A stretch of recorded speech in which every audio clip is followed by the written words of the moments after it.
What does it mean to live an embodied life? What does embodied mean?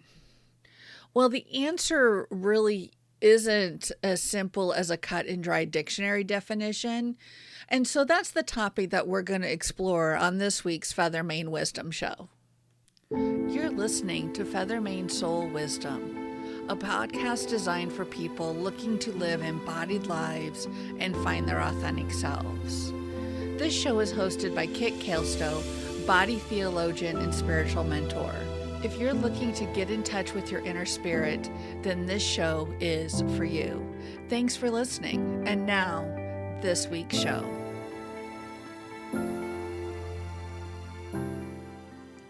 I have to admit, I like the term embodied. And one of the reasons why I like this term is because I think we don't think about our bodies enough. And if like me, you have chronic pain or you have a chronic illness, or if you're neurodivergent, maybe you think about your bodies too much. How you sit, how you stand, how you move, how you exist in a space, how your body feels on any given day. All of that can lead us to feeling as if we think about our bodies too much. But the truth is, our culture does not really want us to think about our bodies, unless it's thinking about how that we can make our bodies strive for the thin Western culture of norm. We see tons. One of the things I'm really noticing is I'm seeing so many ads for the weight loss drugs. And of course, there's lots of ads for workout equipment, for clothing, for the ways you look. And for the most part, here in America, most of those ads are promoting a certain specific ideal, which really doesn't fit in with, let's be honest, the way the vast majority of our bodies act, look, and feel on any given day. I'm sure I'm not the only person who has never really had a sense of what's cool or what's in and prefers to wear my own style. I mean, that's pretty common among my friend groups. And the truth is, if I'm hanging out here on the homestead, I'm going to be comfortable. I'm going to wear my oversized t-shirts. I'm going to wear my leggings, because I never know if I'm going to have to work in the pasture, if I'm working here in the office cabin. I don't know what I'm going to be doing at any given moment. And so I need clothes that reflect that. And so that just means that wearing something fashionable or something stylish, doing my hair, doing my makeup, doing my nails, doing anything like that, just really isn't something I think about. And so as an embodied being, one of the stories that I have internalized is that I'm bad at, when I identified as a cisgender woman, I was bad at being a girl. In school, I was bad at being a girl. I was bad at being a woman. I didn't understand hair, nails. But the truth was, I didn't want to understand that. I thought all of that it just wasn't for me. That was not something I wanted to spend my time on. And so that story that I am basically bad at being a body. I am too big. I'm too loud. I'm too brash. I show up in a space and I exist in a space in a different way than what society wants us to do. That, was something I've lived with for a great many years, for several decades, to be honest with you. And so when I think about being embodied, I think about myself. Right now I'm sitting in an office chair recording into my microphone. And if I just kind of gently fold my arms in front of my body, this is my space. In horse parlance, we call it a hula hoop.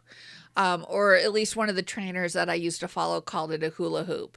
And that's just kind of a 3-foot space around you that is your personal space. This is your bubble that you live in.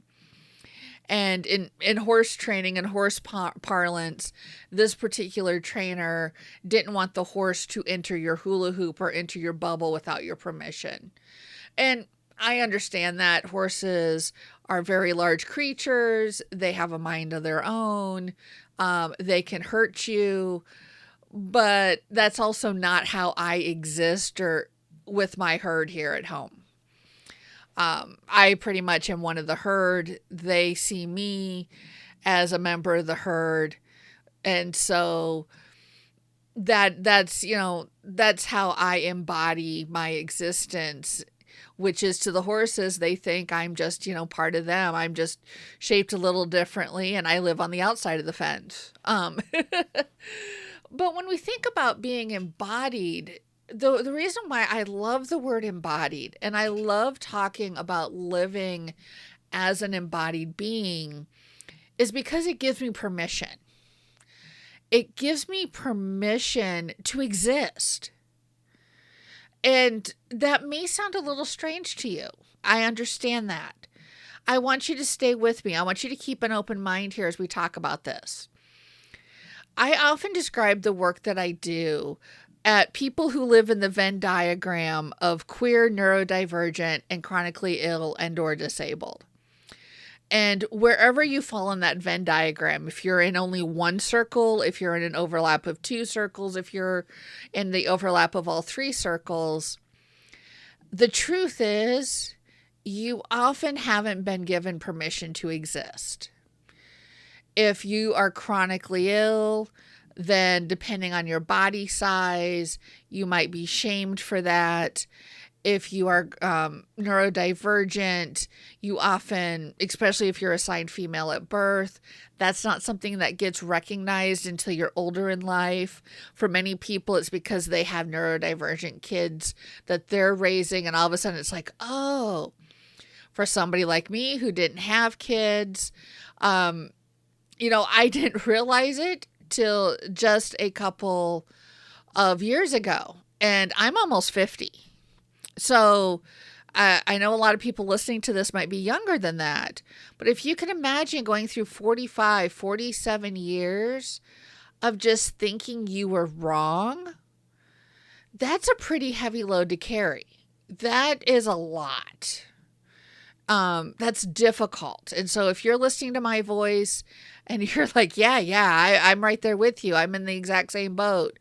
I want to tell you that I see you, that you are not alone, and that I understand that that was a really difficult load for you to carry. Whatever that realization was later in your life. And hey, you know what? If you didn't realize you were neurodivergent until you were a teen or until your 20s or 30s, that's difficult too. I would really like us to get away from having what is commonly called online trauma Olympics or struggle Olympics. The truth is, whether you waited 27 or 47 years for that neurodivergent diagnosis, that does not negate that those years before that diagnosis were probably full of a lot of confusion, a lot of misunderstandings, a lot of self-awareness, a lot of self-concern, a lot of being told that you were existing wrong. You were thinking wrong. The way you were acting was wrong. And that's a heavy load to bear. And so I think we should just be kind to one another, be kind to ourselves, and just admit that we're all going through things. We are humans having a human experience, and as part of that human experience, we are going through things. And when we start to think about our embodied experiences or living an embodied life, a fully embodied life, one of the biggest things, besides that permission to exist and exist in whatever form, whatever shape, whatever layers, whatever intersectionalities that your life looks like. When you start to give yourself permission for that, then you also start to give yourself permission to not be okay. It's okay to not be okay. And we start to see that other people aren't okay.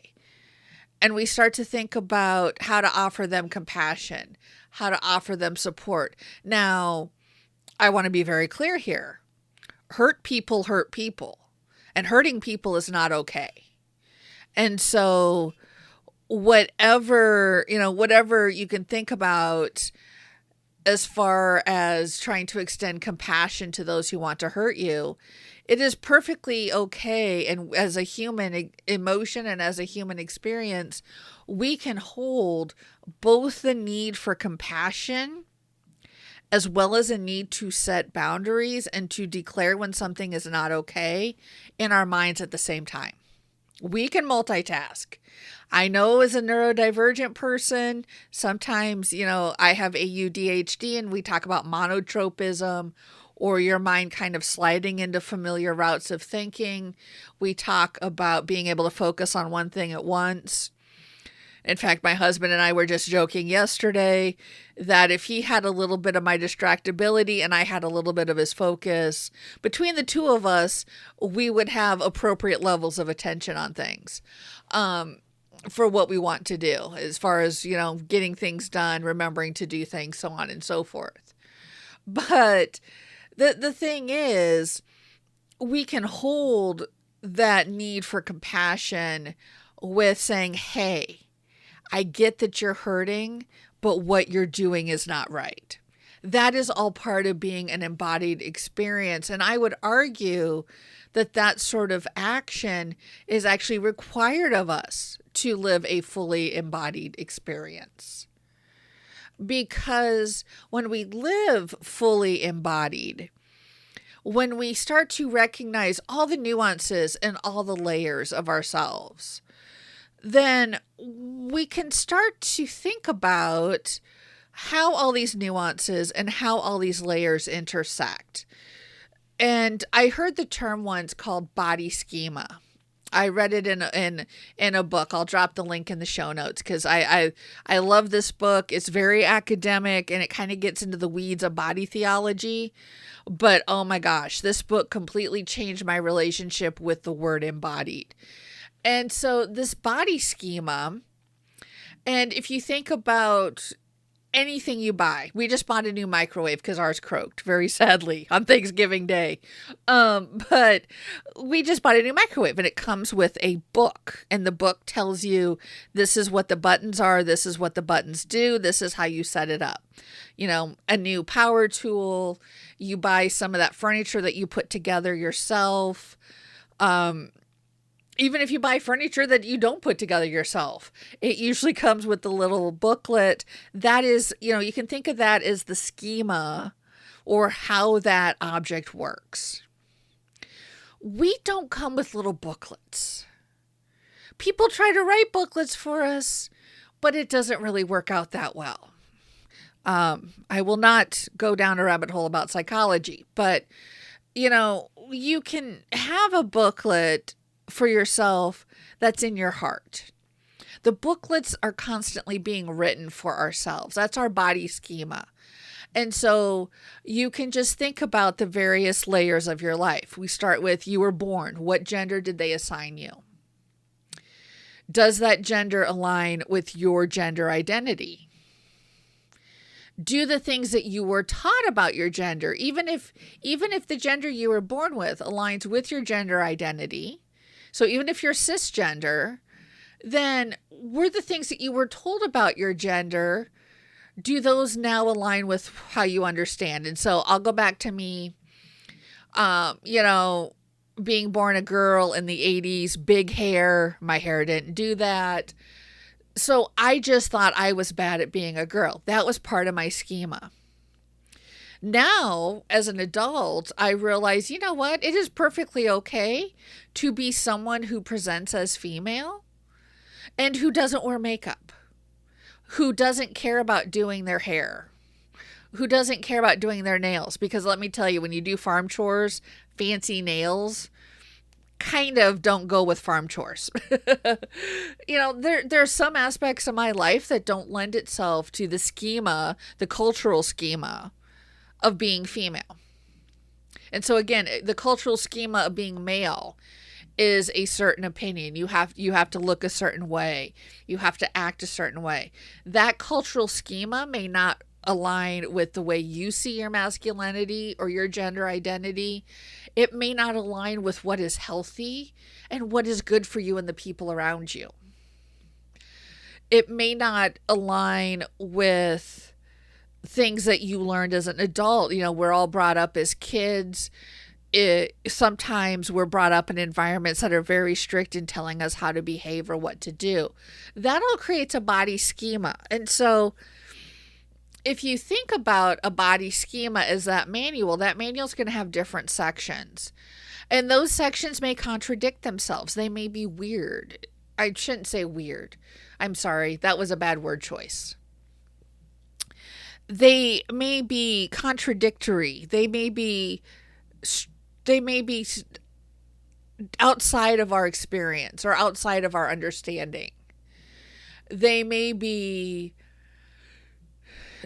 something that we don't want to be or that doesn't align with our current existence. And so when we think about all of these things going through, we have our body schemas, and you have your gender, your sexuality, you have your religion, you have the things that you were taught by the people in your life, whether that's your school, whether that's the media you can consume, whether that is, parental figures or other adults in your life, trusted friends. And then you have everything else that's out in the world, everything else that is out. And there's a cultural schema. And so all of this kind of combines and coalesces and mixes up like a casserole, to keep the Thanksgiving metaphor, since I'm recording this on Thanksgiving weekend, that all mixes in our body. And that gets overlaid onto our body, onto the way we show up in spaces, the way we move, the way we act, the way we talk. And that's our body schema.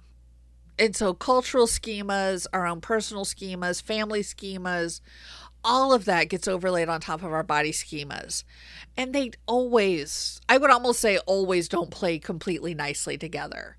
Now, depending on how you grew up, depending on where you grew up, depending on several different factors, including how much money you had while growing up, as well as racial and ethnic factors and racial and ethnic schemas, that, you can internalize some really bad shit. You can internalize some really bad things about you, and internalize some really bad ways of being. You can also internalize some very wonderful things. I don't want to dismiss that. But I think for a lot of us coming into embodied being and being embodied beings, what that means is that we now have permission to examine every single one of those stories. We now have permission to look at every single one of those schemas and say, hey, does this still serve me? And I just want to step back for a moment, because for one, that sounds like a lot of work. And I'm not going to lie, it is a lot of work. But also, I want to step back for a moment, because the ability to examine and question things is part of being an embodied person. I bet you were wondering, how does all that connect with embodiment? Because being an embodied person means that you have sovereignty over yourself and over your body.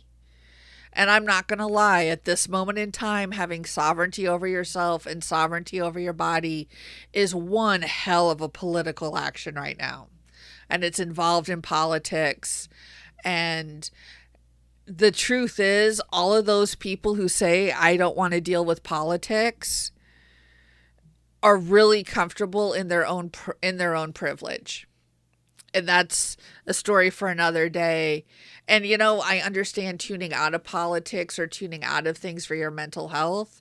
I find myself, I have turned off the TV I've turned off the TV a lot more, and I'm reading a lot more. I've got tons of books to read. And so I'm going to spend my evenings reading, but making sure I am still aware and informed of the things which impact my community.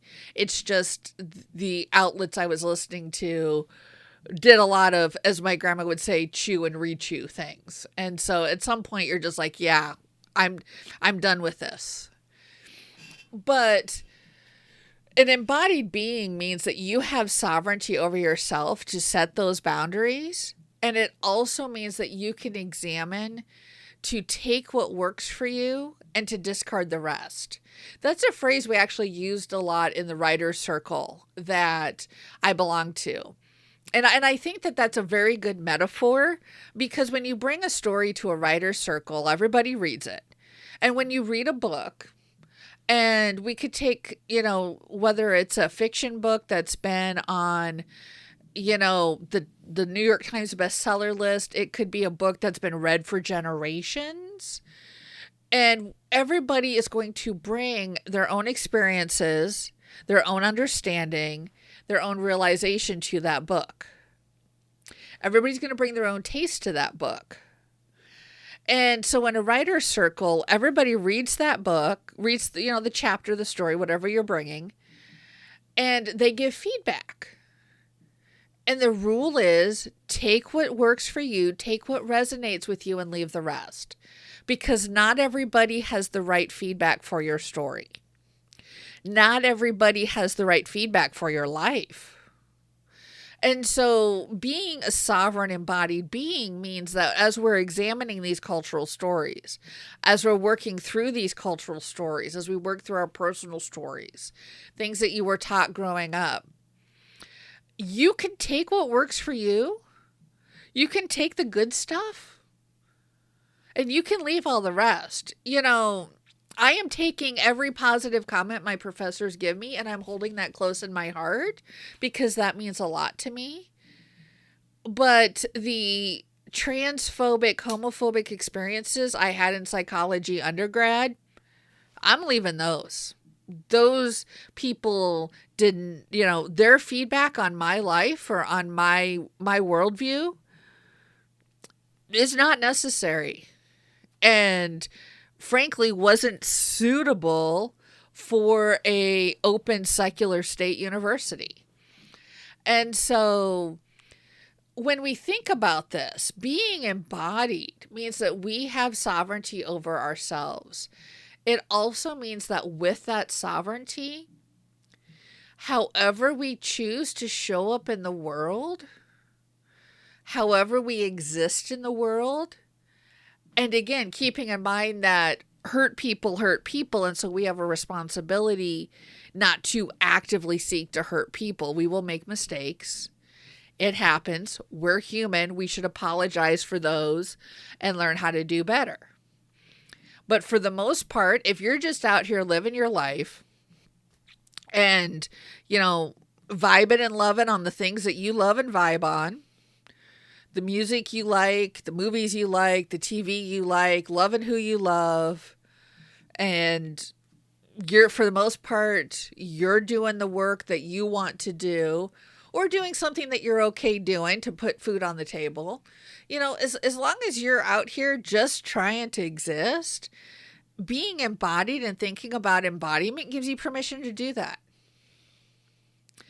If, being embodied gives you permission to see your whole self and to bring your whole self into any experience. And so embodiment and authenticity go hand in hand.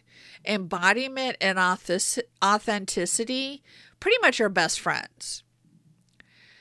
And again, there's times where you might want to not bring your authentic self for your own safety into an environment, but being embodied means you also get to make that choice, and you also get to say, hey, this environment isn't safe for me. And whether you do that just internally, whether you do that with your close circle of friends and people who care about you, whether you do that online and say, this environment is not safe for me, and so I am not bringing my whole self there. Whether you engage or not, that is all about being embodied.